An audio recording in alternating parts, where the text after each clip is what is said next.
Pour ce nouveau récit de Gatéméry, nous allons parler de femmes et de féminisme avec Aude de Thouin. La femme derrière le Women's Forum, le Davos féminin, et aussi du Women in Africa, qui est dans la même veine, mais spécialement pour les femmes africaines. Aude est née en Bretagne, dans une fratrie de 6 filles, et quitte très tôt le foyer familial pour venir à Paris. Anticonformiste dès son plus jeune âge, elle se lance très vite dans les affaires à l'âge de 22 ans. Autodidacte, Aude enchaîne les entreprises avec une détermination sans faille. Avec Aude, nous avons parlé de sa capacité à écouter son intuition pour dénicher les tendances du marché, de son complexe de ne pas avoir fait de longues études, de son combat perpétuel pour les femmes qui est le fil rouge de toutes ses initiatives et de beaucoup d'autres sujets. J'ai adoré la personnalité de Aude qui se livre avec franchise et vous allez voir, elle n'a pas du tout la langue dans sa poche, mais je ne vous en dis pas plus et vous laisse écouter ma conversation avec Aude de Thouin. Bonjour Aude. Bonjour. Je suis ravie, merci beaucoup de me recevoir chez vous. Non, après. C'est très gentil. Alors j'aimerais commencer par quelque chose de très simple. Vous savez, je vais pas vous l'apprendre, vous avez un caractère bien trempé. Je crois. Voilà. Et ce que j'aimerais savoir, est-ce que c'est quelque chose que vous avez depuis que vous êtes petite ou bien c'est quelque chose qui s'est forgé dans le temps? Non, je pense que je suis née avec du caractère parce que je crois qu'on est d'une certaine façon. Je crois, c'est comme le charisme, on en a et on peut effectivement le faire grandir. Si on n'en a pas, faut oublier. Et ça s'invente pas. Je pense que le caractère c'est pareil. Vous voyez, ça s'invente pas. Évidemment, après, ce caractère monte en puissance suivant ce qu'on fait, suivant la vie qu'on a, suivant parce que c'est lié à des colères en général ou voilà. Mais non, je crois que je suis née avec du caractère.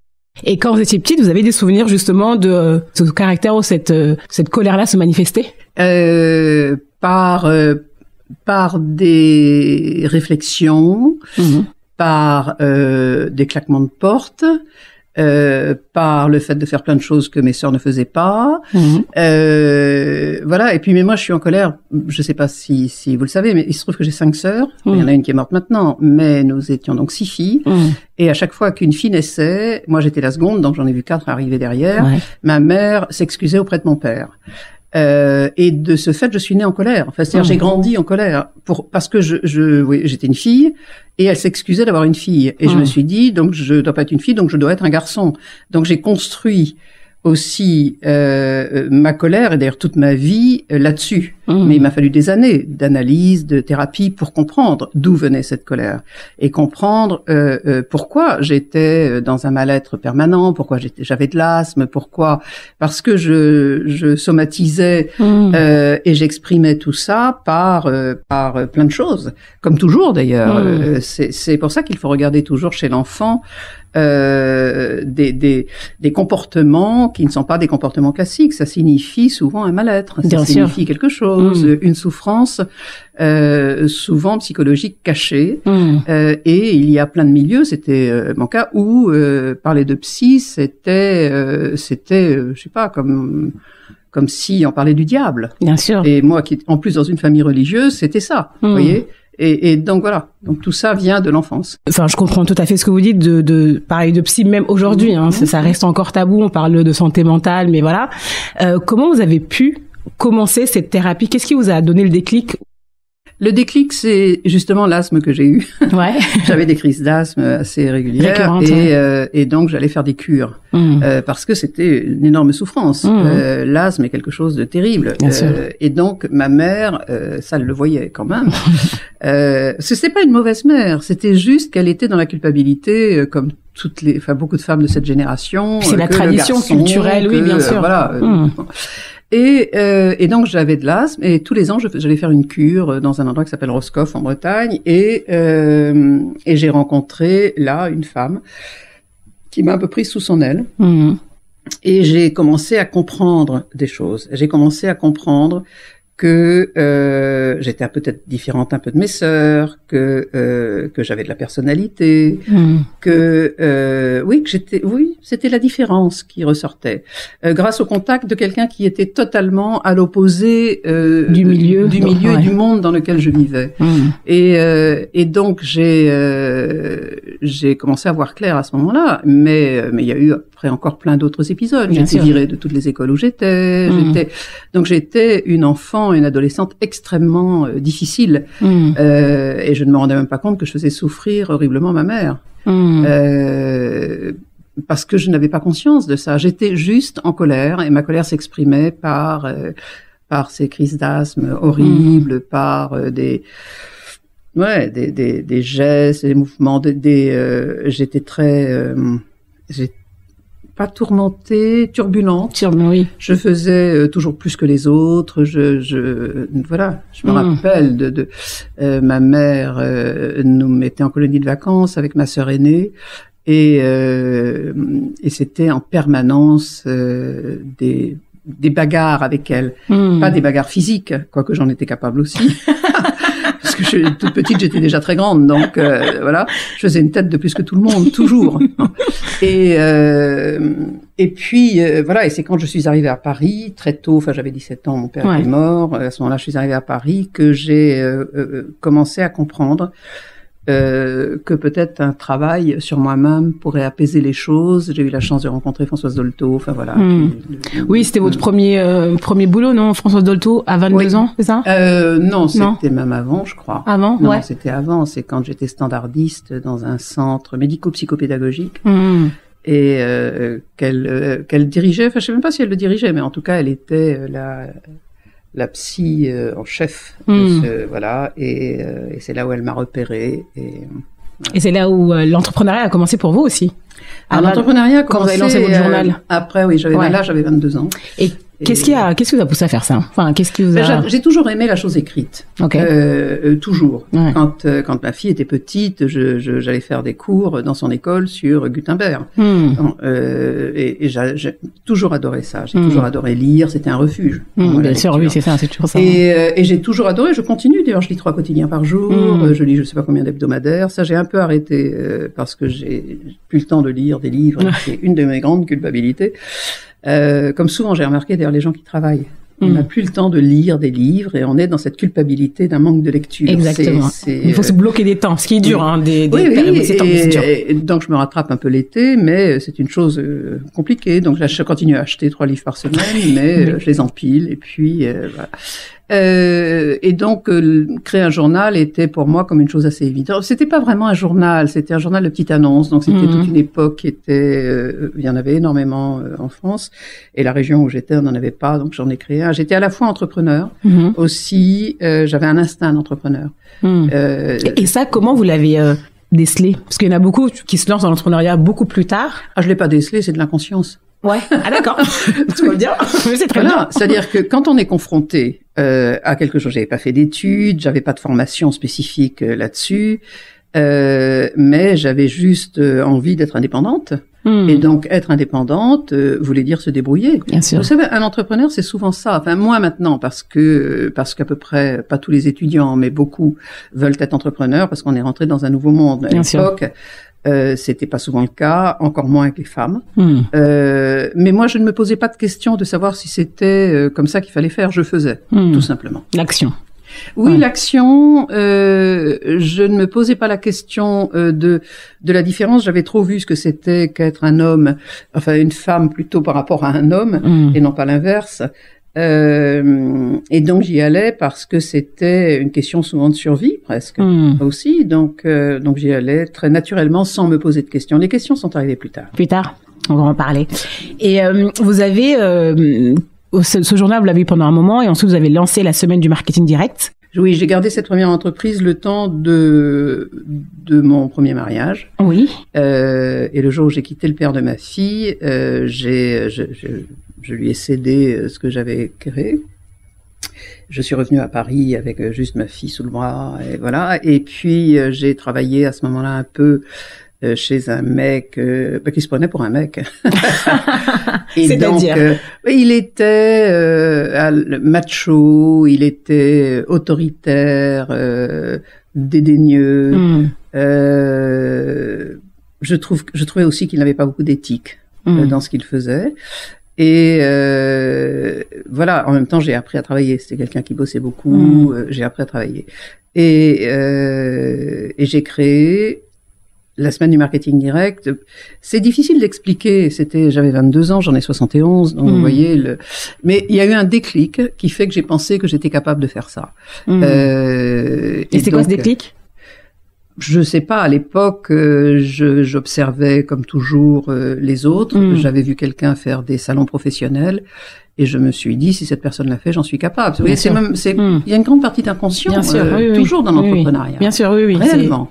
C'est l'instinct L'instinct, c'est aussi une sorte de culot, je pense. Vraiment beaucoup d'inconscient. Et je ne me disais pas, ah mais non, c'est réservé à un homme. Je disais, tiens, ça manque. Donc je vais faire ça. Oui. Parce que pour moi, ça manquait. Point. Et ça m'a donné raison dans tout ce que j'ai fait. Bien sûr. Tout ce que j'ai créé, c'est parce que ça manquait, ça n'existait pas. Je n'ai jamais créé quelque chose par imitation. Bien sûr, de quelque chose. Non, je l'ai créé parce que je pensais que c'était le moment de faire ça. C'était la semaine du marketing direct. C'était quoi? C'était l'ancêtre d'Internet. Oui. Donc tout simplement. Vous expliquer rapidement aux auditeurs ce que c'était. Le marketing direct, c'est le salon du coup. Ce sont les techniques de vente par correspondance. Donc la vente par correspondance, c'est exactement ce que fait Amazon aujourd'hui, c'est le nouveau monde. À l'époque, ça se gérait par des fichiers, ça se gérait par des entreprises qui s'appelaient La Redoute, qui s'appelaient qu'est-ce qu'il y avait? Mais même les journaux faisaient du marketing direct parce qu'ils vendaient des abonnements. Bien sûr. Qu'est-ce qu'il peut y avoir comme nom qui disent quelque chose aujourd'hui? Je sais pas, je sais que toute la presse l'utilisait. Ouais. Et donc, c'était ces techniques qui venaient beaucoup des États-Unis. Et comme il n'y avait pas de salon professionnel là-dessus, je l'ai créé. Voilà, j'ai gardé cette entreprise 11 ans. Après, vous l'avez revendue. Et je l'ai revendue parce que je crois que j'ai eu 22 propositions de rachat, parce que j'étais leader. Et qu'est-ce que vous avez fait vendre? Pourquoi vous avez vendu? Parce que 11 ans, c'est beaucoup.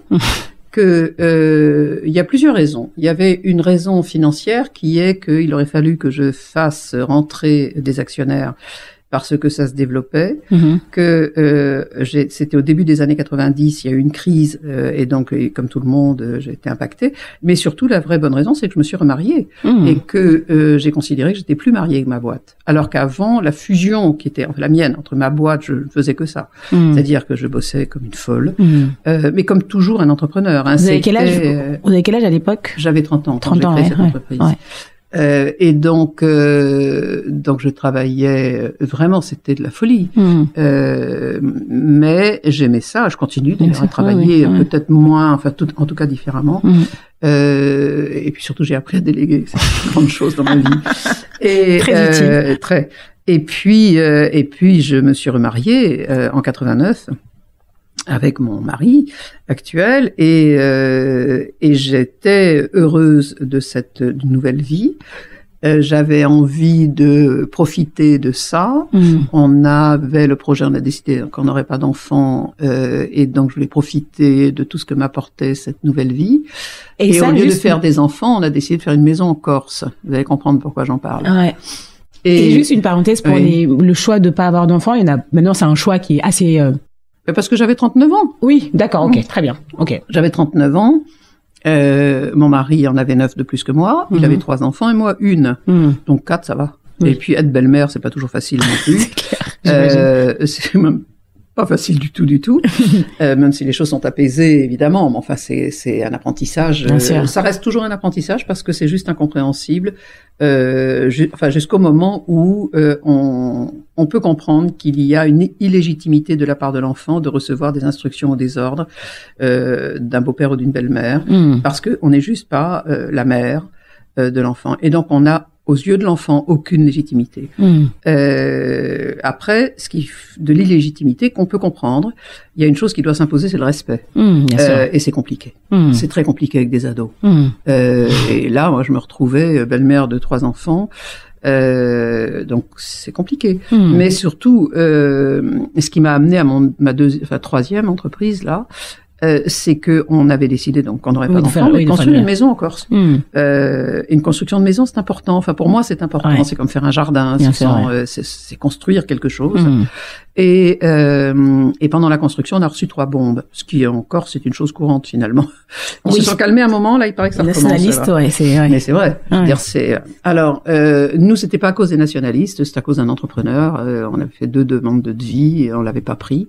Les 2 étaient corses pourtant, mais enfin c'est comme ça. En Corse, c'est une chose assez courante, mais c'est quand même un choc énorme de recevoir 3 bombes dans une maison en construction. C'était quelque chose. Surtout, c'est votre projet de votre, enfin le projet de votre vie, c'était un peu. Oui, c'était important. Quand vous dites tout à l'heure que vous étiez plus marié à votre boîte et donc vous avez ce nouveau projet, c'était ça en fait le nouveau projet. Oui, absolument. Et donc ça a été un choc terrible. Et pour me sortir de ça, parce que j'ai été vraiment impactée directement. Mon mari beaucoup moins. Il dit ok, on va reconstruire. Voilà, moi je ne voulais même plus remettre les pieds en Corse. Et puis on a reconstruit, finalement on a bien fait. Mais ça a été vraiment un choc puissant et il y a peu de gens qui connaissent ça. Enfin moi je connais personne autour de nous qui a eu 3 bombes dans sa maison. C'est clair, c'est terrible. Oui. Et donc j'ai décidé de créer tout de suite une autre entreprise pour être dans l'action. Moi, j'avais besoin immédiatement. Moi, je m'en sors dans l'action, uniquement. Et qu'est-ce qui, quand vous dites que vous avez été affecté, c'était quoi concrètement? Vous êtes entré en dépression? Vous avez fait un burn-out? Oui, c'était une dépression. Ouais. Oui, une dépression. Et pour ne pas tomber dans la dépression, une dépression plus profonde, je me suis lancée immédiatement dans l'action et ça a été le salon création savoir-faire. Oui, l'art du jardin d'abord. Oui, ok. L'art du jardin.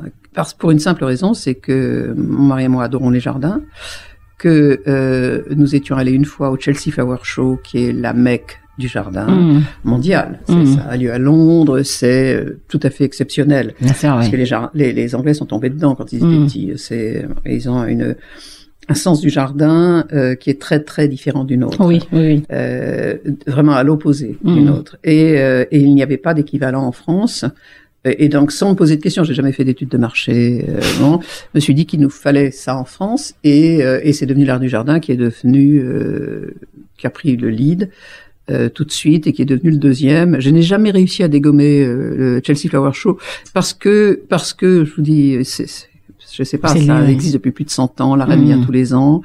Et la question ne se posait même pas de se challenger là-dessus parce que c'était perdu d'avance. Bien sûr. Mais ça a été des années formidables et en même temps angoissantes parce que c'était un salon qui avait lieu en plein air et donc on était tributaire de la météo. Enfin, c'était un stress.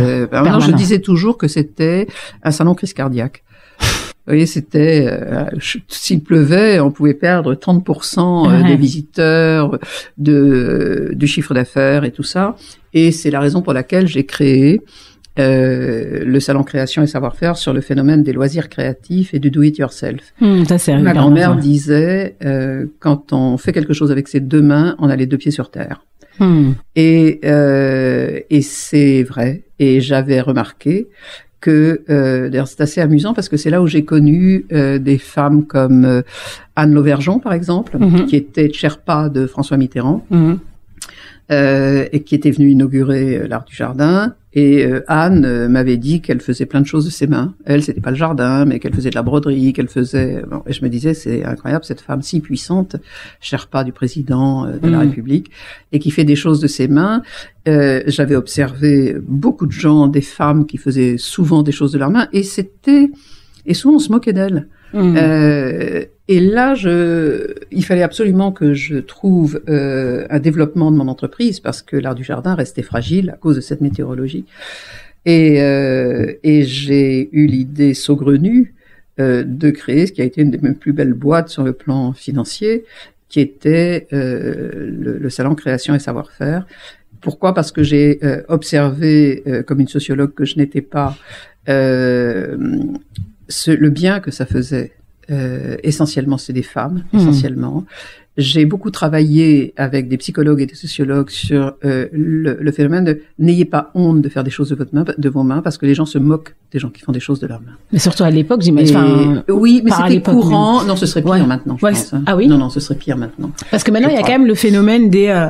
comme on dit, la révolte des premiers de la classe. Enfin, il y a beaucoup de gens qui ont fait des grandes écoles, etc., qui veulent se reconvertir dans la boulangerie. C'est vrai. Non, ils avaient raison. C'est vrai. Du c'est coup, vrai. ça Mais à l'époque, c'était plutôt, on voyait ça comme mes mères fait du tricot. Vous voyez, c'était ça. Bon. Et moi, je trouvais ça très digne. Bien sûr. De faire. Moi, je sais rien faire de mes mains. Bon, moi, je sais rien faire. J'ai des idées. Je peux faire. Sauf le jardin. Pardon? Sauf le jardin. Oui, mais moi, je pourrais être fleuriste, par exemple. Oui, je pourrais être paysagiste, je pourrais être fleuriste. Bon. Mais je ne savais pas faire ce qu'elle faisait. Et j'ai beaucoup travaillé avec des psychologues à l'époque pour essayer d'analyser et de comprendre ce phénomène. Et puis surtout, ce qu'avait dit ma grand-mère. Faire quelque chose avec ses deux mains, ça donne les pieds, on a les pieds sur terre, c'est très juste. Et c'est très fort et c'est très juste, oui. Je suis d'accord. Et ça a été un succès considérable. Vraiment considérable, et j'observais ça j'étais fascinée par ça. Les gens venaient de toute la France, ils venaient en car, et à 6 heures du matin, il y avait déjà des queues pour attendre l'ouverture.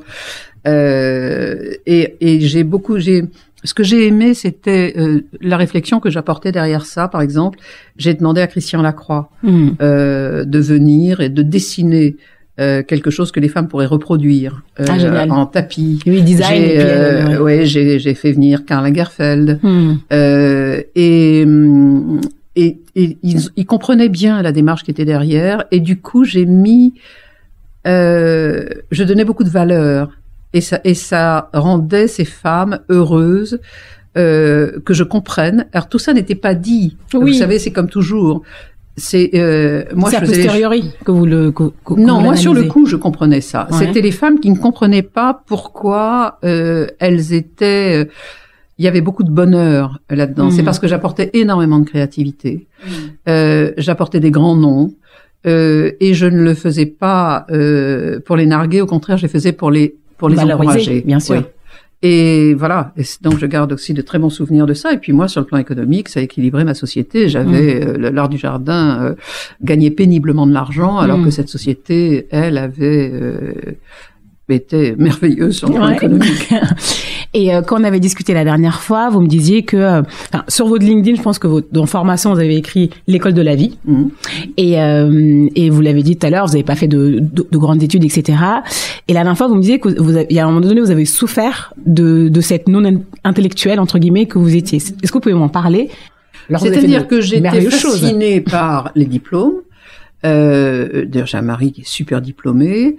Je suis entourée de gens qui sont super diplômés et j'avais le complexe de celle qui n'a pas fait d'études. J'ai mis des années avant de comprendre qu'on a beau avoir fait des études, on peut être un sacré con quand même. C'est clair. Voilà. mais pour moi, quelqu'un qui avait fait des études, je sacralisais ça. Jusqu'au jour où j'ai désacralisé. Comment vous avez fait? C'est simplement dans l'observation de la vie. Simplement en disant, je crois que je suis plus intelligente que ce connard qui a fait des années d'études, mais qui est un vrai con dans la vie. Et voilà, c'est juste... oui, c'est juste une observation comme tout ce que j'ai fait. Moi, j'observe. Mon boulot, dans le fond, c'est observer et de créer à partir de cette observation que je fais des choses, des moments, des tendances, ou de l'anticipation aussi sur les tendances, mais c'est une chose qui m'est naturelle, vous voyez, c'est facile. Oui, bon, je vois. Voilà, je suis une très grande observatrice. Moi, c'est le principal endroit, mon endroit préféré, c'est à la terrasse d'un café. Voilà, pour observer les gens, pour essayer d'écouter, même si je peux, voilà, et puis même dans un dîner. Partout, je relève tout. Je note rien, tout ça rentre. Vous savez, c'est vous vous imprégnez en fait. Oui, de tout, de l'ambiance, de tout. Et à partir de là, je crée des choses. Et quel conseil vous donnerez à des personnes, par exemple, parce que vous avez quand même un énorme réseau, vous avez pu justement vous entourer d'intellectuels, etc. Quel conseil vous donnerez à une personne qui n'a pas fait d'études, qui espère ou qui veut rentrer dans ces milieux? Je peux pas en donner. Ouais, non. Parce que moi, tout m'est arrivé, je réalisais même pas, si vous voulez. Ok. Je n'avais pas conscience de ça, que progressivement, oui, j'ai un réseau, mais moi, je suis dans aucun réseau, je suis dans aucun club, je suis trop indépendante pour ça.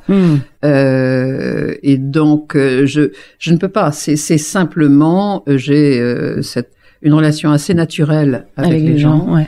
Et puis bon, l'âge aide. Je me rends compte maintenant, à nouveau, enfin, à l'âge qui est le mien, que oui, je connais beaucoup de monde. Et que ces gens-là, je les ai rencontrés tout au long de ma vie. Oui. Je suis très pote avec des gens que j'ai connus à l'époque de l'art du jardin, de création et savoir-faire. Bien sûr. Et puis évidemment, il y a eu la grande aventure du Women's Forum c'est le Women's Forum d'ailleurs, qui m'a rendu le plus fier sur le plan intellectuel parce que j'avais le sentiment à ce moment-là que j'étais devenue adulte. Et bon, il a fallu que j'attende 50 ans quand même. Hein.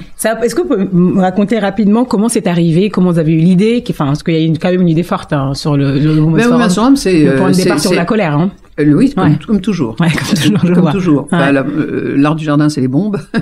Création et savoir-faire, c'était parce que j'aurais jamais réussi à tenir la société tellement l'art du jardin était en déséquilibre financier permanent. Women's Forum, c'est Davos. C'était au début des années 2000. J'avais une entreprise qui marchait bien, j'ai été reconnue comme une entrepreneuse, il y en avait pas beaucoup. Bien sûr, à l'époque, non, femme, non. Et donc j'étais dans une tendance, vous voyez, j'étais même assez prétentieuse, enfin, pas un peu, je crois beaucoup. Et donc je pensais que j'observais bien la vie et que j'étais capable de penser le monde. Or, on disait de Davos que c'était l'endroit où on pensait le monde de demain. Je me suis dit, c'est pour moi, ça. Tous les ans, je suivais, comme je lis énormément, je savais ce qui se passait et tout ça, et donc j'ai voulu aller à Davos. À l'époque, il n'y avait pas Internet, on pouvait pas s'inscrire comme ça, donc ça se passait par courrier, et j'ai voulu y aller en 2000, 2001, 2002, et ma candidature n'a jamais été retenue.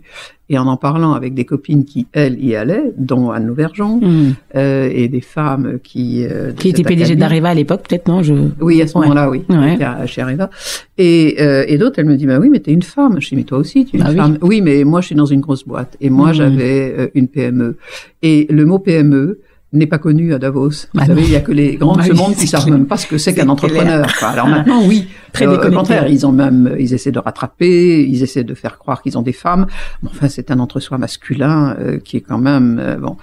Et c'est un état d'esprit, je pense, est un désastre parce que je crois pas que la vraie vie soit là justement. Non. Mais c'est un entre-soi de pouvoir. Les gens sont très contents d'aller parler devant d'autres. Ils sont très contents, même de dire, même s'ils prennent pas la parole, de dire j'y étais. Il y a beaucoup de gens qui se satisfont de ça. J'y étais. Moi, je ne peux pas être dans un endroit si je n'ai pas un rôle. Mais c'est comme ça. Et donc, j'ai compris à ce moment-là que le monde se fabriquait au masculin. Et c'était insupportable. Insupportable, donc c'est une de mes fameuses colères. C'est-à-dire que ces colères s'expriment souvent, elles ne s'expriment pas. C'est-à-dire que j'observe, je sens les choses. C'est comme si... oui, c'est assez drôle d'ailleurs de ce phénomène de comprendre quelque chose qui ne tourne pas rond dans le monde. Et à un moment, tout ressort. Et voilà. Et c'est là, ça a été comme pas une bombe justement, mais quelque chose d'énorme qui m'est tombé dessus en disant. Et ça m'a rappelé mon enfance de ma mère qui disait encore une fille, je suis désolée. Eh ben, c'était la même chose. On construit le monde sans les femmes. C'est exactement ce phénomène que j'ai vécu et que j'ai travaillé avec des analystes, et je me suis dit, j'avais eu des propositions de rachat de mon entreprise. J'avais une jeune directrice générale à mes côtés, Catherine Franc, et je lui ai dit, écoute, on va vendre l'entreprise puisqu'on a une demande précise qui était un groupe de presse qui voulait racheter mes deux sociétés et moi je vais tenter de faire un forum mondial pour les femmes. Je parlais un anglais assez bon mais c'est cette folie de l'entrepreneur qui m'a une fois de plus un entrepreneur s'est cinglé réellement. Et j'ai mis du temps à trouver le bon modèle économique. J'ai mis du temps à savoir parce que j'avais des peurs terribles derrière. Lesquelles? C'était la peur de pas savoir faire, de ne pas savoir faire tout simplement. Vous n'êtes pas entouré de personnes qui Pas au début parce que j'étais même capable d'expliquer ce que je voulais faire. C'est-à-dire que je sentais ce qu'il fallait faire. Ouais. Mais comment l'expliquer, comment recruter les gens. Bon. Et à ce moment-là, il y a eu quelques facteurs, pas de chance, mais c'est là où j'ai compris que j'avais grandi. Voilà, un copain de mon mari qui, comme lui, avait fait HEC Wharton, qui est venu dîner à la maison. Mon mari lui dit, tiens, Aude a une idée. Il était dans le conseil de Davos. Ah. Et il était venu dîner, il allait à Davos. Suisse. Et donc je lui ai expliqué ce que je ressentais. Je pouvais que lui dire, tu vois, j'imagine que on pourrait donner le pouvoir aux femmes, en tout cas que les femmes ont un rôle à jouer, ça j'en étais sûre, lui aussi. Et voilà comment j'imaginais les choses. Et il m'a permis de rencontrer celui qui est devenu le directeur des programmes. C'est un homme, Claude Smadja, complètement macho, suisse, détestant la France, les Parisiennes, mais j'étais bretonne. Et donc, je l'ai rencontré et on a fait un formidable travail ensemble. Et au bout de 3 ans, j'ai été élue comme un des meilleurs forums au monde. Après le Women's Forum, vous avez dupliqué, enfin pas dupliqué, mais vous avez créé un autre réseau en Afrique, ça s'appelle Women in Africa. Ah oui, non, c'est pas des réseaux que je crée. Oui, c'est pas des réseaux que vous créez. Non, c'est minimiser les choses de dire ça. Non, je crée des entreprises. Ouais. En fait, j'allais venir à cette question parce que justement, j'allais vous demander pourquoi, enfin, moi, j'en suis convaincue, parce que souvent on fait des associations pour les femmes, etc., etc. Je déteste tout ce qui est associatif pour les femmes. Je déteste la charité. J'en fais dans ma vie. Ouais. C'est pour ça que je voulais vous poser une question. Pourquoi vous avez fait des entreprises? Parce que c'est une fois de plus, si j'avais fait ça dans le cadre d'une association, on aurait dit, bah oui, c'est une assoce pour les femmes. Une fois de plus, elles ont besoin de soutien. Elles ont besoin des pauvres femmes. C'est ça. Ouais. Pauvres petites femmes, qui sont pas capables de. Alors moi, c'était mettre les femmes au pouvoir, équivalence avec les hommes. Et donc j'ai créé une entreprise avec des partenaires qui sont toutes les boîtes qui commençaient à comprendre que 95% d'hommes dans des entreprises et pas de femmes, c'était un déséquilibre quand même assez fondamental. Et en plus, ça arrivait quand j'ai créé le Women's Forum avec une génération, et c'est très important ce phénomène c'est une génération de patrons à ce moment-là qui eux-mêmes étaient passés de 70 ans à 60 et 50 et qui avaient tous des femmes qu'ils avaient souvent connues d'ailleurs à l'école, qui travaillaient aussi. Donc, il y avait ce phénomène dans le couple alors que la génération d'avant, c'était bobonne à la maison. Bien sûr. Point. Ouais. Bon. Et donc la question ne se posait pas. On restait dans un entre-soi masculin. La femme était là pour servir à table, rester derrière et faire peut-être les relations publiques de son mari. Et encore, il fallait vraiment qu'elle soit jolie et que sinon on la sortait pas, on la montrait pas. C'est ça. C'était ça. Non, vraiment. Oui. Et donc cette génération de nouveaux patrons qui avaient des femmes qui avaient fait les mêmes études qu'eux ont compris que ça tournait pas rond. Et moi, je suis arrivée aussi parce que c'était un des phénomènes de succès du Women's Forum, qui était cette compréhension. Je me souviens quand j'ai débarqué dans le bureau de Carlos Ghosn, qui était un patron assez redouté à l'époque. Et déjà avoir eu un rendez-vous avec lui, tout le monde disait mais comment elle a fait? J'avais juste simplement demandé un rendez-vous. J'avais déjà fait une première édition du Women's Forum. Et il était, je me souviens, j'étais terrifiée, terrorisée. Bon, et son assistante il m'avait dit, il vous recevra 30 minutes, pas plus, mais il veut entendre ce que vous avez à dire sur les femmes. Je suis rentrée dans son bureau et je lui ai dit, Monsieur le Président, je crois savoir que vous avez 3 filles qui font des études brillantes. Est-ce que si une postulait un jour pour rentrer chez vous, vous la recevriez? Et il m'a dit, OK, expliquez-moi. 1 heure après, j'étais toujours avec lui et il a rejoint mon conseil. Voilà. Je mettais les choses, je mettais le doigt là où là où ça faisait mal, mais là où c'était juste. La pensée qui était celle du rôle des femmes. Et donc, alors j'ai beaucoup travaillé aussi avec des femmes comme Françoise Héritier, anthropologue, avec, je me souviens, je faisais des choses que les gens me prenaient pour une cinglée. J'ai voulu travailler avec l'Institut national de la démographie. Pourquoi? Parce que j'avais regardé les études qui montraient les mouvements démographiques dans le monde.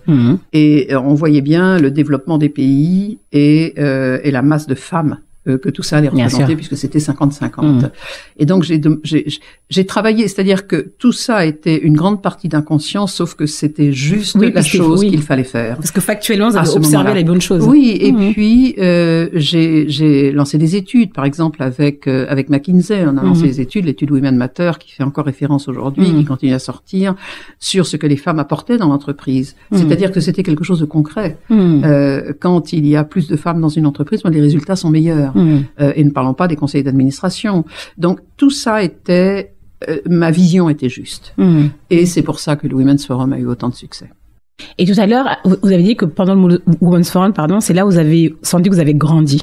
Oui, parce que alors il y avait le côté un peu égotique qui est que je rencontrais qui je voulais. Donc j'étais fière de ça. Vous voyez, je me disais, plus rien n'est compliqué, quoi. Je suis quelqu'un. Mais bon, c'était totalement idiot. Hein. Oui, mais enfin, ça me faisait du bien, comme quelqu'un de complexé, comme bon.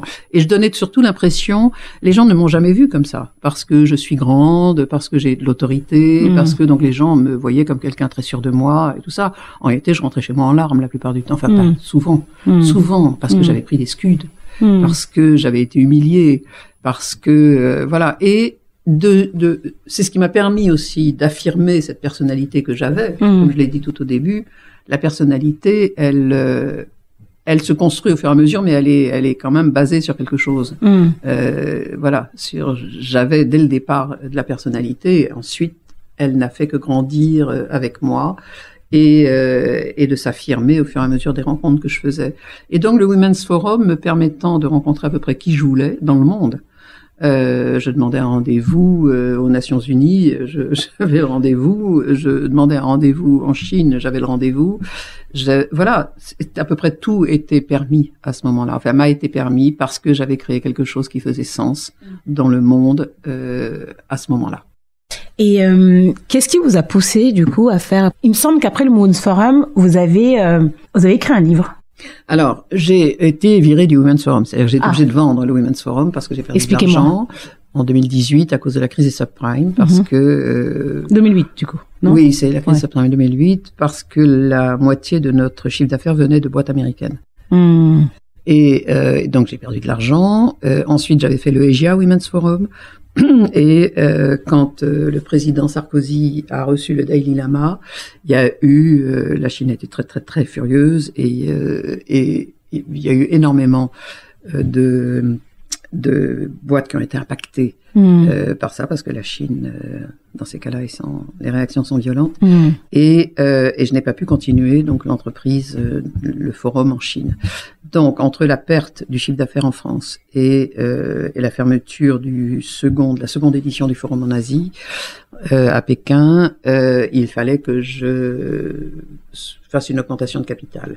Donc c'est à ce moment-là que Publicis, qui gérait Davos, et qui donc ne m'aimait pas, parce que j'avais appuyé... La concurrence, oui. Non, c'est pas une concurrence, c'est que j'avais appuyé là où ça faisait mal, c'est-à-dire qu'il faisait... moi, c'est vraiment, je mettais un gros cogné fort, là. Oui, vous mettez un monde se construit sans les femmes. Coup de pied dans la fourmilière. Oui, c'était perturbant pour eux qui fonctionnaient sur des acquis, sur cet orgueil totalement démesuré masculin et cet entre-soi qui ne se posait pas de questions. Moi, j'ai perturbé, j'ai dérangé, j'ai interrogé, et donc Publicis, qui est l'organisateur de Davos, de façon assez légitime, finalement, a proposé de rentrer dans le capital, et puis il est advenu ce qu'il advient toujours, c'est-à-dire que les petits se font bouffer par les gros.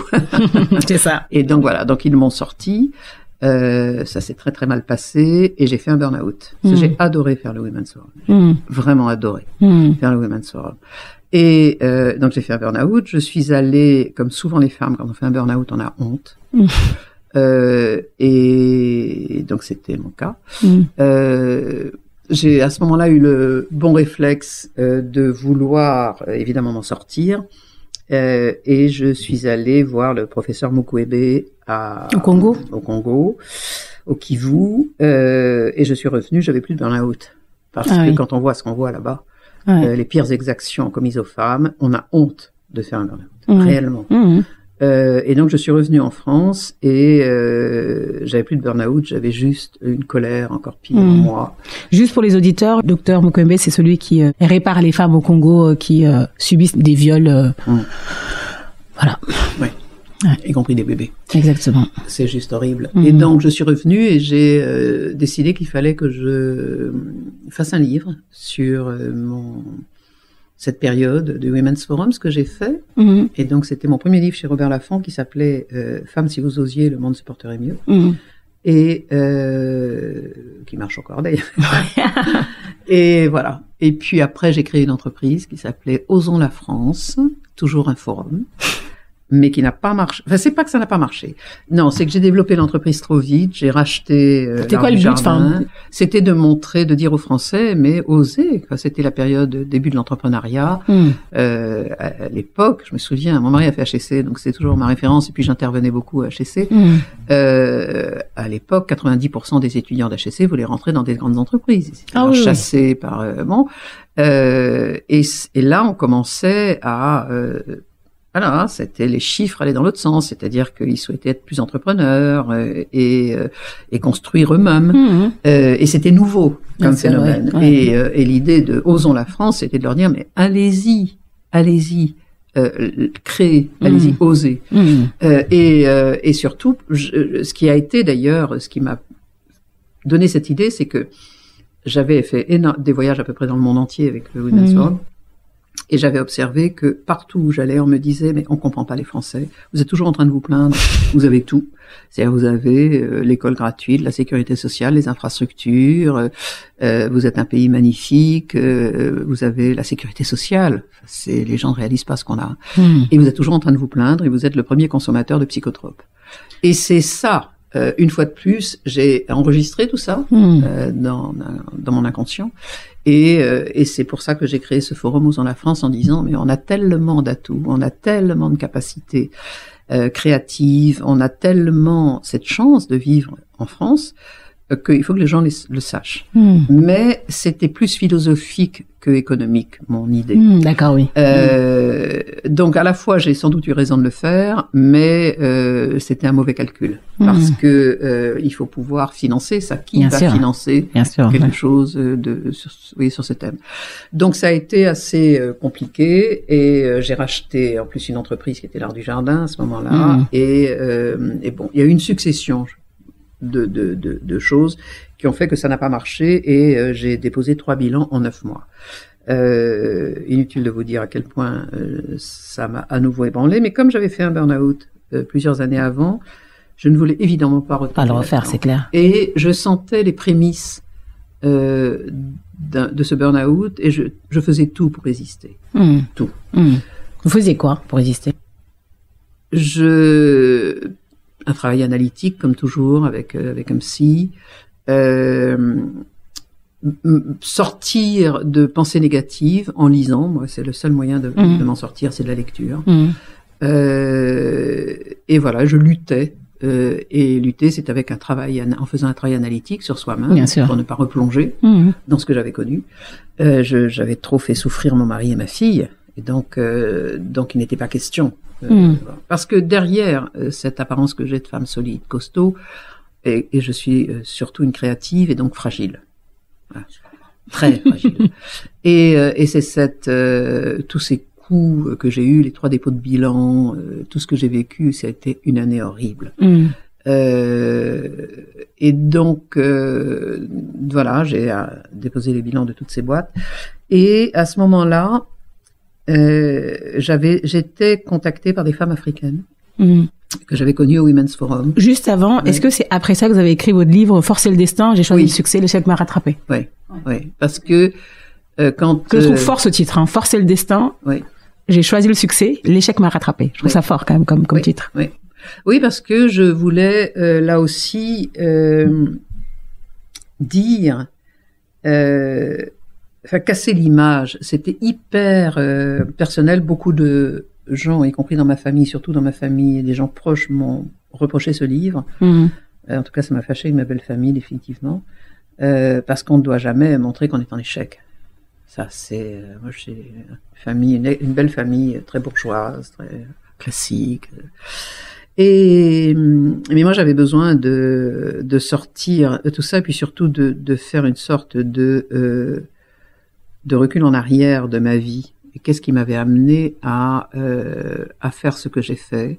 Pourquoi j'étais comme je suis? Pourquoi j'avais cette personnalité si envahissante? Et pourquoi je voulais en permanence être dans l'apparence? Parce que je sais comment je suis. Je sais bien comment le numéro de charme que je suis capable de faire. Je sais tout ça. tout. Mais je voulais être honnête avec moi-même et voilà. Mais quand on n'est pas bien, quand on écrit un livre sur l'échec, j'avais aussi le sentiment, assez juste d'ailleurs, que mon échec, finalement, beaucoup de gens s'en foutaient. Et j'ai voulu aller plus loin en expliquant, je parlais quelque part dans ce livre plus aux femmes qu'aux hommes.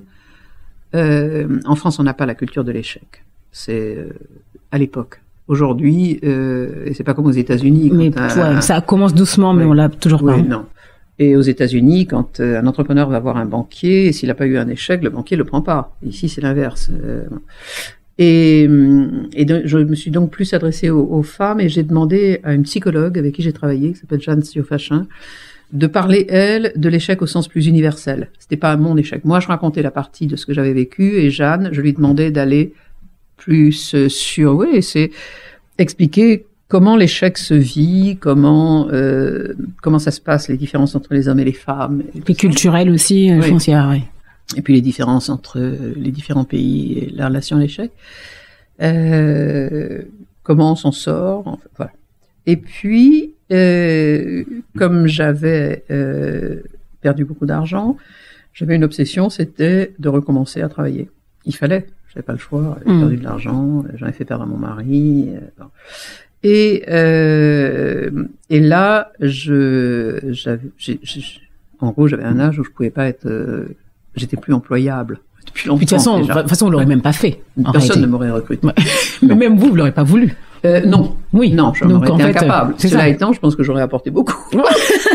J'avais été dans une entreprise. Je suis d'accord aussi. Oui, parce que j'ai tellement d'idées, vous savez. C'est parce que j'en ai tellement, c'est que je vois les choses. Ouais. Bon, mais c'est comme ça. Mais oui, ça marcherait pas. Non. Et donc à ce moment-là, j'ai continué à recevoir des appels de mes amies africaines. J'en ai beaucoup et qui me disaient mais on a besoin de toi, Aude. On a besoin de toi pour 3 raisons. La première, c'est on sait que ton engagement à l'égard des femmes n'a pas faibli, que tu es toujours aussi en colère. La deuxième raison, c'est que c'est ton métier. Nous, notre besoin, nous femmes africaines, c'est de faire savoir au monde ce que nous faisons pour nos pays et le rôle que nous avons dans nos pays. Et ça me touche évidemment. Des femmes qui disent, nous, notre pays peut s'en sortir si justement on exerce un peu le pouvoir. Donc ça, je sais faire. Elle me disait, c'est ton métier. Et la troisième raison, me disait, c'est parce que tu es folle. Parce que elle me voyait comme sur le plan de l'entrepreneuriat, effectivement, capable d'avoir cette folie d'entreprendre, alors que je suis blanche, un projet en Afrique et uniquement destiné aux femmes africaines. Et donc j'ai fini par les écouter. Je suis allée en Afrique.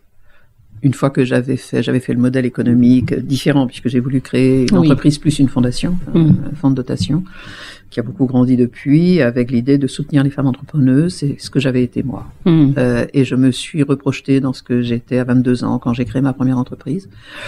Et donc je suis allée, une fois que j'avais validé le modèle économique et que des entreprises, des multinationales qui sont installées en Afrique m'avaient dit c'est une très bonne idée parce qu'on a besoin de femmes en Afrique dans nos boîtes, donc on vous accompagnera. Un de mes banquiers a continué lui à me faire confiance, il connaissait le modèle, il m'a dit ok, je vous accompagnerai. Et je suis allée en Afrique et je suis revenue, j'ai dit à mon mari, j'ai une très bonne raison de lancer quelque chose. Il ne pensait pas que j'allais le faire. J'ai dit, c'est que les femmes que j'ai rencontrées n'ont pas envie de migrer ni de voir leurs enfants migrer. Ah non, j'imagine, ouais. Point. Ça, c'est une bonne raison que je fasse quelque chose. C'est clair. Parce que je peux travailler sur la partie économique et je ne crois qu'à l'économie pour changer la société. Je ne crois pas à l'assistanat. Je ne crois pas... alors, il y a des ONG qui font un très bon boulot, mais dire, nous, on est en Afrique parce que l'Afrique en a besoin, non, c'est qu'est-ce que l'Afrique, quel est le rôle de l'Afrique dans le monde et comment les femmes assument ce rôle. Et c'est ça. Et c'était aussi, une fois de plus, une colère. Quand j'ai regardé ça de très près, et puis je les connaissais, je veux dire, je les avais reçus au Women's Forum, là, ces femmes incroyablement fortes, qui en avaient marre d'être dominées par des mecs, qui, parce qu'elles étaient noires, n'étaient pas reçues là où elles auraient dû être reçues. Tout ça a fait que je me suis sentie légitime pour lancer ce projet Women in Africa. Et puis voilà, c'était une aventure que je poursuis toujours avec beaucoup de bonheur. Ça a été très difficile, hein, j'ai quand même démissionné. Oui, mais juste avant ça, moi j'adore votre proverbe, un proverbe que vous aimez bien, je sais. Les poules savent quand le jour se lève, mais elles laissent le soin au coq de l'annoncer. Ouais. Et moi, ça m'a fait penser parce que moi j'ai fait mon mémoire de fin d'études sur le soutien des hommes sénégalais pour leurs femmes entrepreneurs sénégalaises. Donc c'était un sujet sur l'entrepreneuriat des femmes. Et j'avais moi j'ai appris beaucoup de choses, notamment les femmes qui me disaient, moi je sais changer une ampoule, mais parce que je ne veux pas le montrer à mon mari, je ne le fais pas. Ouais. Je ne veux pas l'émasculer. Et vous, ça, comment vous l'avez observé qu'est-ce que vous en pensez et qu'est-ce que... Moi, j'adore ce proverbe. Ouais. Et puis, j'espère maintenant qu'on va arriver dans une phase de notre vie à tous où les poules, oui, elles se lèvent plus tôt, elles voient, mais elles laissent au coq le soin de l'annoncer. Non, c'est elles qui vont l'annoncer. C'est elles qui vont l'annoncer. C'est elles qui vont être droites. C'est elles qui vont être fières. C'est elles qui vont prendre le flambeau. Et toujours avec les hommes. C'est pas l'idée. Moi, je suis une féministe pragmatique. Je suis pas une féministe hystérique. Et c'est en harmonie avec les hommes. Je veux dire, c'est comme les animaux. Si on était dans un instinct incapable de ne pas être ensemble, vous imaginez ce que ce serait. C'est clair. Bon, voilà. Donc c'est un équilibre. Moi, mon souhait derrière tout ça, c'est l'équilibre homme-femme. C'est l'harmonie, un monde pour un monde équilibré. Et c'est ça qu'il faut apprendre aux jeunes. Bien sûr. Et vous, quelle est votre définition du féminisme justement ?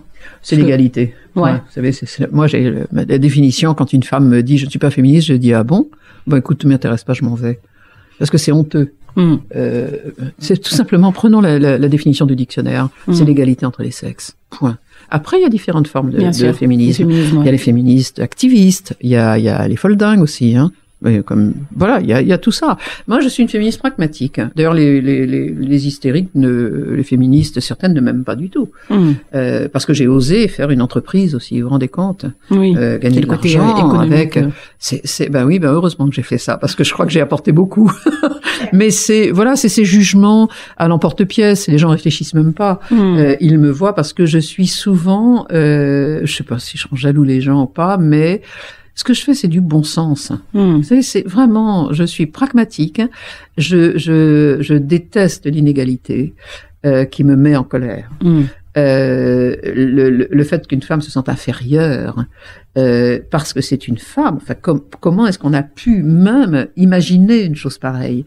Et donc, mon job aujourd'hui, c'est sortir de tout ça. Et c'est d'essayer de faire que le monde soit plus équilibré, donc plus en faveur des femmes. Et quand moi j'ai un copain récemment qui m'a dit à cause de toi ma fin de vie est foutue, je lui ai dit tu veux dire que tu auras plus de place dans les conseils d'administration? Tu n'as pas honte de ce que tu me dis là, parce que toute ta vie tu as eu le pouvoir. Terrible. Oui, mais aujourd'hui ça se retourne contre les femmes. Il faut faire très attention à ce qu'on dit. Je suis d'accord. Et c'est terrible ça, parce que réellement ça, le monde n'est pas encore prêt à ça. Et donc aujourd'hui, j'ai 70 ans et l'énergie qu'il faut pour continuer à apporter un meilleur équilibre. Alors, il y a quand même beaucoup qui ont compris, quand même. Mais il y a encore tellement de boulot, tellement de choses à faire que j'ai décidé que je continuerai le plus possible. Et qu'est-ce qui aujourd'hui, il y a tout à l'heure vous avez dit que c'était dur le Women in Africa, vous avez été viré du board. Est-ce que vous m'en parlez rapidement? Non, c'est pas ça. Racontez-moi. C'est pas que j'ai été viré du board, c'est que j'ai reçu des attaques de femmes africaines, en particulier au Sénégal, mon pays. Qui n'ont pas accepté que parce que j'étais blanche, je faisais ce que je faisais. Et donc et ça a été violent. Ce que j'ai reçu, c'est formidable ce que vous faites, Aude. C'est dommage, vous êtes blanche. Et ça a été d'une violence terrible. Comme je l'ai dit tout à l'heure, je suis quelqu'un de très fragile, derrière cette apparence très forte. Et ça m'a beaucoup questionnée parce que je m'étais vraiment posé la question de ma légitimité lorsque j'ai créé Women in Africa. Et j'ai trouvé ma légitimité dans le fait d'apporter ce que je sais faire, c'est-à-dire donner une place dans l'économie dans l'économie du monde, donner cette place normale pour les femmes, pour impacter, changer la société. Et tout d'un coup, on disait non, c'est pas bien ce que tu fais. Moi, je pensais que c'était bien, parce que réellement, on fait bouger les choses quand même. Mais en même temps, j'ai compris. J'ai compris que, et en particulier le Sénégal, c'est assez schizophrénique ça. C'est si on fait pas, on va nous accuser de ne pas faire. Si on fait, on nous accuse de faire.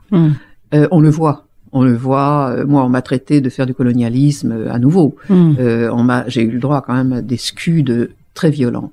Alors, je me suis beaucoup posé la question parce que ça m'a beaucoup affectée. Donc, d'abord, j'ai attrapé un zonard, ce que je n'avais jamais eu de ma vie. Et donc, une fois de plus, je somatisais. C'est plus de l'asthme maintenant, mais et en même temps, je me disais, je les comprends. Je les comprends, mais personne n'avait fait et n'aurait fait ce que j'ai fait. Parce qu'il fallait être cinglé comme je le suis pour créer ça. Moi, femme blanche. Et j'ai passé une semaine enfermée chez moi à Marrakech, à lire, à pleurer, à m'interroger, à avoir ma psy au téléphone.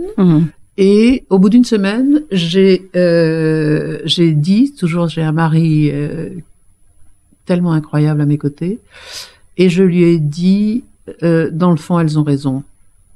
Je suis blanche, j'ai créé, ça s'appelle Women in Africa, donc ce projet doit être entre les mains de femmes africaines. Mais lui avait peur que j'arrête tout, parce que j'ai quand même mis de l'argent dans cette affaire. Bien sûr. J'y suis pas allée comme ça. J'imagine. Et c'est pas parce que j'ai de l'argent que je l'ai fait. Moi, j'ai pas été payée pendant 3 ans dans cette affaire. Je sortais d'un dépôt de bilan, et donc c'était violent. Mais je comprenais en même temps. Et j'ai décidé que j'allais faire autrement. C'est-à-dire que je détiens toujours le capital, quoique non, j'en ai donné beaucoup à mes collaborateurs. Et que j'allais nommer une femme africaine à la tête de tout ça. J'avais 65 ans. Non, c'était en 2018, j'en avais 68. Parce que je suis née en 50. Et que j'étais dans l'âge de la transmission. Et c'est là aussi que j'ai considéré que j'étais devenue adulte. Et il se trouve que quand j'ai créé Women in Africa, une des femmes de notre conseil, qui s'appelle Naye Batili, sénégalaise, m'avait dit, tu sais, ça va pas être facile. Pour toi, tu devrais faire une chose, c'est avoir des ambassadrices dans les pays africains. Aujourd'hui, on en a 51, ce qui est beaucoup sur les 54 pays. Et dans ces 51 ambassadrices, il y avait une femme magnifique qui s'appelle Hafsat Abiola au Nigeria, magnifique personnalité. Et donc elle nous a rejoint dès le début comme ambassadrice, et ensuite je l'ai fait monter au conseil parce que je la trouvais tellement brillante qu'on avait besoin de son expertise au conseil, et quand j'ai pris cette décision de lâcher, enfin c'était pas lâcher dans le fond, de changer la gouvernance, de déléguer de façon naturelle. J'ai proposé à Hafsat de prendre la présidence. Donc aujourd'hui, je reste dans un statut de fondatrice. On ne me l'enlèvera jamais. Et le plus important, c'est ça. C'est que j'ai fondé. Exactement. J'ai fondé Women in Africa. Personne d'autre ne l'a fait. Je suis la seule à avoir pris le risque. Et qui marche vraiment. Qui est utile, qui est... Bon. Et j'ai une équipe formidable. Il y a Hafsat, il y a Caroline Boudergue, j'ai au Sénégal où est dirigé Seynabou, qui mène le projet entrepreneurial depuis 5 ans maintenant. Et voilà, et je suis dans cette position, et de ce fait, je délègue de plus en plus, et j'apporte de ce fait beaucoup plus, bien sûr, parce que c'est comme si j'étais devenue sage. Personne n'y croit, hein. Je peux me le dire quand, voilà, vous voyez, vous vous marrez, ma fille aussi. Non, mais mes petits-enfants se marrent quand je leur dis ça, mon mari n'en parlons pas, ils sont tous morts de rire dans la famille, genre, je suis devenue ça. Non, pas du tout, mais j'ai beaucoup de distance par rapport à ça, beaucoup d'observations de cette vie incroyable finalement qui a été la mienne. Oui, c'est clair. Et c'est ça que j'allais vous demander. Dans ce podcast, je parle beaucoup du sweet spot. C'est l'endroit où on se sent bien et à sa place. En quoi vous sentez à votre place aujourd'hui? Dans la fierté de ce que j'ai fait, dans les combats qui ont été les miens, qui ont tous été légitimes et qui font sens et qui continuent, dans les valeurs que je porte, parce que je continue. Je crée une nouvelle entreprise pour des femmes. Je ne dirai pas aujourd'hui laquelle. On ne vous arrête jamais. Mais non, parce que, vous savez, d'abord, si je m'arrêtais, moi, quand je vois les femmes retraitées, je les envie pas. Hein. Oui, mais en plus, je vis à Marrakech, je vous dis pas ce que c'est une blonde retraitée pour moi. C'est juste, je pars en courant quand je les vois. J'ai la chance de continuer à avoir des idées. J'ai la chance d'être en bonne santé. J'ai la chance d'avoir le mari que j'ai, une vie équilibrée.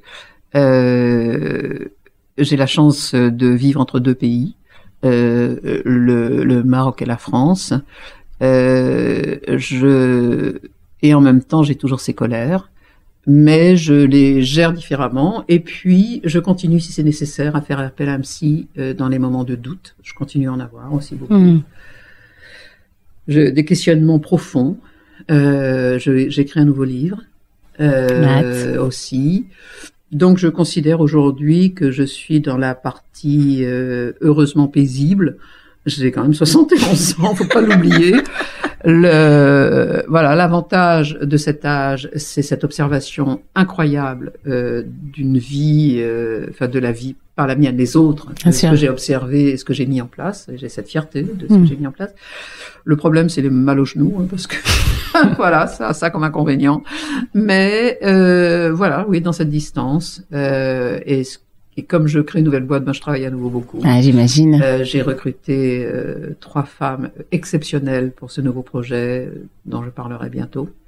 Et puis surtout pour Women in Africa, on développe encore, on crée un fonds d'investissement pour les femmes, uniquement dédié aux femmes africaines, avec une équipe uniquement d'Africains. Et parce que dans ma position de fondatrice, tout est différent. Bien sûr. Différent. Puis c'est surtout que j'ai une équipe formidable de côté.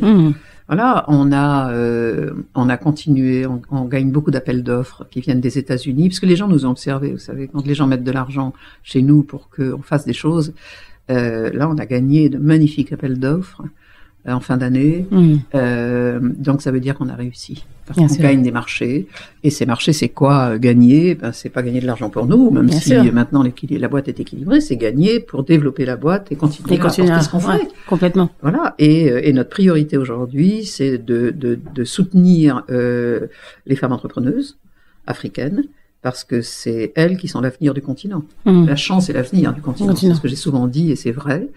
Et maintenant, ben, on va les financer parce que, comme toujours, les femmes ont plus de mal à trouver des financements, qu'elles présentent des dossiers plus petits que les hommes parce qu'elles n'ont pas confiance en elles. Donc, on agit là-dessus et voilà. Et donc, c'est pour ça que ce fonds arrive à un bon moment de la structure entrepreneuriale africaine et de ce que j'ai vu. On a observé les femmes grandir.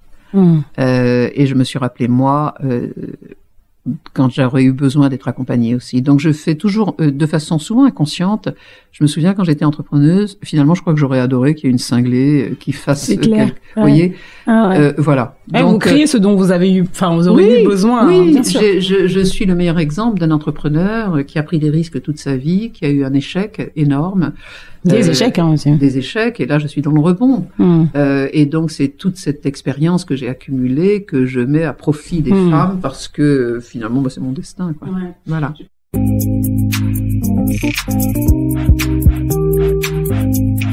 Je vais passer aux questions usuelles de podcast que j'appelle le Tamis de Gatémeri. Elles vont être courtes parce qu'on est short en temps. Qu'est-ce que la réussite pour vous? Être paisible avec soi-même. Est-ce que vous avez un livre à recommander qui vous a marqué, qui vous a vraiment marqué et que vous dites que tout le monde doit le lire? Le Petit Prince de Saint-Exupéry. Quelle est la valeur qui vous définit le plus? Probablement... Est-ce que j'allais dire le mot colère? Qui me définit beaucoup. La valeur, c'est l'éthique. L'éthique. Ouais. Le sens. Donner du sens. Et de la valeur aux choses. Quelle est votre plus grande fierté? Avoir eu le courage et le culot de créer Women in Africa. Après avoir créé le Women's Forum. Et de continuer. Comment est-ce que vous progressez de manière personnelle? Qu'est-ce qui vous fait grandir? Mes petits-enfants. Ma nouvelle vie dans cette entre deux pays. Le temps que je m'accorde pour continuer à penser, à créer. Ouais. Je suis aujourd'hui dans une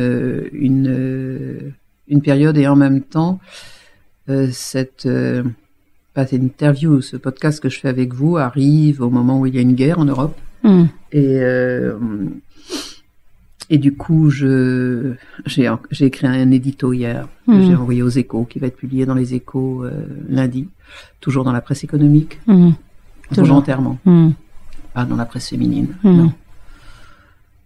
Vraiment parce que c'est parce que l'économie qu'on change la société profondément, et donc je pense à ces femmes, à ces enfants, à cette folie générée par un homme, et je me disais, si Poutine s'était appelé Irina et non pas Vladimir, est-ce qu'on serait dans le même monde? Je crois pas. Et donc, si les auditeurs veulent vous joindre, je pense que LinkedIn est la meilleure plateforme pour vous suivre. Alors, il faut quand même que vos auditeurs sachent aussi que je réponds très peu parce que comme je suis quelqu'un d'addictive, je réponds très peu. Je poste comme ça quand je suis en colère. Hein. Je ne poste pas. Bon, dans ma boîte, ils disent enfin, ça serait bien que vous postiez quand même. Bon, mais j'ai décidé que les réseaux sociaux c'était pas mon truc, que ça m'empêche de lire aussi, que ce temps, je veux le garder maintenant pour lire. Bien sûr. Donc, je réponds de temps en temps, mais très peu. D'accord. Voilà, je suis. Je veux maintenant me préserver et je veux du temps pour penser. Super. Merci beaucoup, Aude. Merci. À bientôt. Au revoir.